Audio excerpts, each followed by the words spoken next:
Kami dari kelompok 4, di sini kami akan menjelaskan mengenai PLTGL atau Pembangkit Listrik Tenaga Gelombang Air Laut. Di sini kami beranggotakan 5 orang, saya Dalva, Saya Salma. Saya Tria. Saya Dika. dan yang satu lagi Cahaya. Di sini yang pertama ada pengertian dari PLTGL beserta kondisi di dunia dan kondisi di Indonesia yang akan dijelaskan oleh Dika.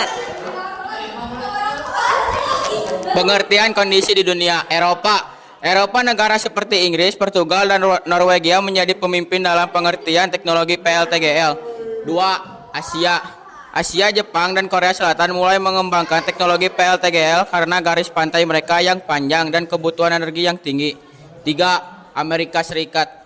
Di pantai barat Amerika Serikat, terutama Norwegia dan California, terdapat potensi besar untuk energi gelombang laut.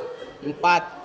Australia memiliki salah satu potensi energi gelombang terbesar di dunia, terutama di wilayah selatan dan barat. Pengertian di Indonesia.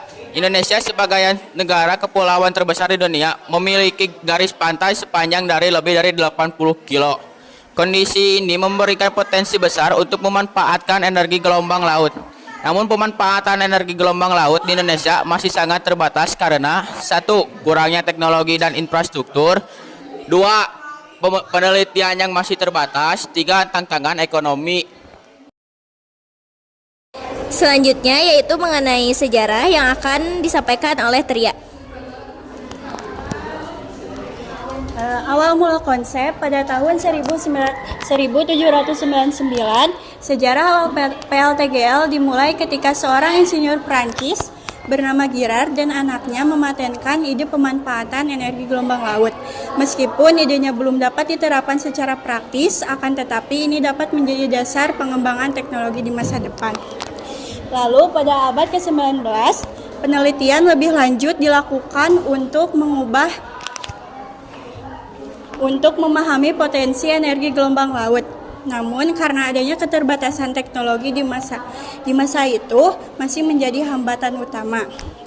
Pengembangan modern pada tahun 1960-an, minat terhadap energi gelombang laut meningkat seiring dengan krisis minyak dunia. Peneliti mulai mengembangkan alat untuk mengubah energi mekanik dari gelombang menjadi energi listrik. Lalu pada tahun 1973, minat terhadap energi gelombang laut krisis minyak membuat banyak negara, terutama negara maju, mencari sumber energi alternatif. Lalu pada tahun 1970-an akhir, Stephen Salter, seorang insinyur Skotlandia, mengembangkan Salter Ducts, yaitu perangkat berbentuk pelampung yang mampu menangkap energi gelombang laut, menjadi salah satu desain PLTGL paling terkenal.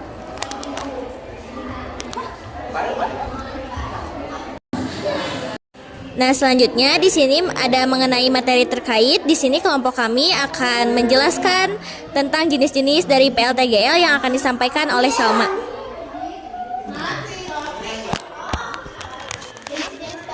Jenis-jenis PLTGL ada 3. Yang pertama yaitu OWC. Singkatan dari OWC yaitu Oscillating Water Column.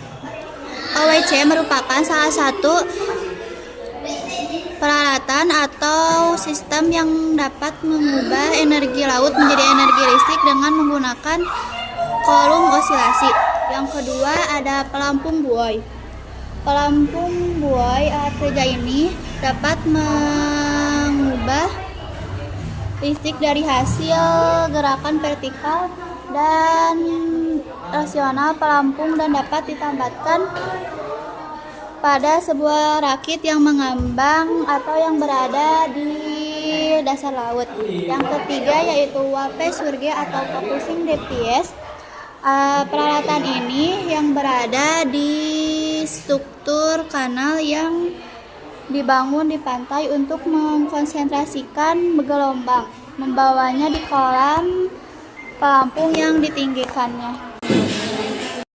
Selanjutnya yaitu mengenai komponen dalam PLTGL yang akan disampaikan oleh saya sendiri. Nah, di sini ada 6 komponen utama yang ada dalam PLTGL. Yang pertama ada tabung besi berisi udara, yaitu berfungsi untuk memompa hidrolik. Yang kedua ada pompa hidrolik yang bekerja berdasarkan gaya tekan dan memanfaatkan fluida cair atau zat yang mengalir untuk menghasilkan sebuah energi kinetik atau energi gerak. Yang ketiga ada turbin. Di sini turbin berfungsi mengubah energi kinetik menjadi energi mekanik. Dan yang keempat ada generator. Generator di sini berfungsi untuk mengubah energi mekanik menjadi energi listrik. Yang kelima ada gardu induk. Gardu induk ini berfungsi untuk mengubah tegangan dari tegangan tinggi ke tegangan menengah ataupun rendah. Dan yang terakhir ada grid connection. Grid connection ini berfungsi untuk menghubungkan sistem pembangkit listrik dengan jaringan listrik umum. Seperti Nah, untuk cara kerjanya, untuk menghasilkan sebuah energi listrik, yang pertama, tabung besi berisi udara ini digerakkan oleh gelombang air laut sehingga dapat memompa hidrolik. Alhasil, pompa hidrolik ini mengalami tekanan, di mana terjadi pemindahan atau perubahan energi atau daya yang lebih besar dari kondisi awal. Selanjutnya, fluida penghantar ini dinaikkan tekanannya oleh gelombang air laut, lalu disalurkan ke turbin sehingga dapat memutar turbin, dan di turbin energi kinetik diubah menjadi energi mekanik. Selanjutnya dilanjutkan ke generator. Di generator ini diubahnya energi mekanik menjadi energi listrik, dan yang kemudian energi listrik tersebut disimpan terlebih dahulu di gardu induk untuk dinaikkan atau diturunkan tegangannya. Lalu selanjutnya ke grid connection untuk disalurkan ke pemukiman atau tempat-tempat yang membutuhkan listrik.